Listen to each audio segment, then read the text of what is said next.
Sir नमस्ते। Bite कर लेते हैं सर। जिले बड़े महत्वपूर्ण है, जिसका टोटल मैं ये कह सकता हूँ जनसंख्या 4 करोड़ के आसपास की है। उसके अंदर किस प्रकार से प्रदेशों की तैयारी है, किस प्रकार से आने वाले दिनों में टेस्टिंग को और बढ़ाया जाएगा, जहाँ आईसीयू बेड्स की रिक्वायरमेंट है उनको कैसे और एक्सपैंड किया जाए, इसके ऊपर आईसीएमआर भी, सेंट्रल हेल्थ मिनिस्ट्री की ओर से भी और प्रत्येक प्रदेश सरकार की ओर से भी अपनी बात रखेगी। मैं मानता हूं कि हरियाणा अपने आप में रिकवरी की बात हो या फिर आज टेस्टिंग की बात हो, बेहतर कर रहा है। हमें इंफ्रास्ट्रक्चर और इम्प्रूव करना है और उसके ऊपर मुझे लगता है गंभीरता के साथ एक एक हमारा अधिकारी भी और नागरिक भी अपना पूरा साथ दे रहा है। मगर यही है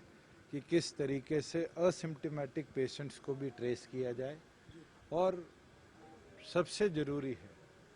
कि जो हमारी टेस्टिंग हो रही है उसको कैसे बूथ लेवल पर हम बढ़ाए। ख़ास तौर पे ऑक्सीमीटर के माध्यम से बॉडी में ऑक्सीजन सैचुरेशन को रेगुलर हमें मॉनिटर करना पड़ेगा, एटलीस्ट असिम्प्टोमेटिक पेशेंट्स का, क्योंकि उत्तर प्रदेश के अंदर 3 ऐसे केसेस आए हैं जो असिम्प्टोमेटिक थे और 24 आवर्स के अंदर उनके ऑक्सीजन सैचुरेशन कम होने की वजह से उनकी डेथ हुई है। तो मुझे लगता है कि प्रदेश के राज्यों में जो कदम उठाए गए हैं उसको हरियाणा मॉनिटर कर आगे बढ़ाए। प्लाज्मा थेरेपी को लेकर भी कोई डिस्कस हुआ सर कि किस तरीके से इसके ऊपर काम किया जा सकता है या कोई और देखो, दिल्ली ने कदम उठाया है प्लाज्मा बैंक बनाने का, प्रदेश सरकार ने भी चुनित जगहों पर ये शुरुआत करी है और मुझे लगता है हेल्थ मिनिस्टर ने इस पे कल अपनी बात रखी थी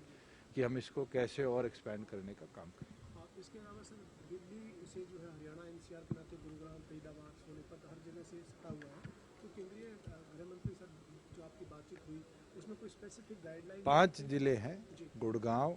फरीदाबाद, रोहतक, झज्जर और सोनीपत, जिनको दिल्ली के मैग्नीट्यूड पर हमें ट्रेसिंग और टेस्टिंग करनी पड़ेगी। और मुझे लगता है 5 जिलों के अंदर जो सेंटर की रिक्वायरमेंट थी नंबर ऑफ आईसीयू बेड्स की, वेंटिलेटर्स की, उसके अंदर 85-90% के बीच में आज भी हम अपने आप को इस्टेब्लिश कर पाए। 2 ऐसे जरूर जिले हैं जिसके अंदर हमारी जो टेस्टिंग ऑफ पॉजिटिविटी है वो 1% से ज़्यादा है, 10% से ज़्यादा है, और वहाँ पर अब हमें टेस्टिंग और बढ़ानी पड़ेगी कि हम लोगों को टाइमली ट्रेस कर पाए और टाइमली ट्रीट कर पाए। कोई केंद्रीय गृह मंत्री की तरफ से कोई और स्पेसिफिक गाइडलाइन दी गई है सर कि आपको ये स्टेप लेना चाहिए? चारों सरकारें, केंद्र भी, तीनों प्रदेश सरकारें सिंक के अंदर अब काम कर रही है और मुझे उम्मीद है कि जिस तरीके से पिछले 3 दिनों का ट्रेंड आया है, एक जो डाउनफॉल हमें देखने को मिला है, ये अपने आप में एक पॉजिटिव साइन है और कहीं ना कहीं ये दर्शाता है कि जो हमारी हेल्थ टीम्स हैं वो अच्छी मॉनिटरिंग कर रही है, डिस्ट्रिक्ट एडमिनिस्ट्रेशन है वो प्रॉपर सैनिटेशन के साथ साथ कहीं ना कहीं जो उचित कदम उठाने चाहिए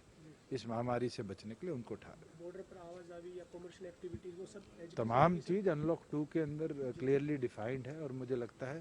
कि सामान्य तरीके से वो चलती रहे। इसके साथ ही सर इस बैठक के अलावा पंचायत विभाग के लिए आपने आदेश जारी कर दिए हैं कि चुनाव जो है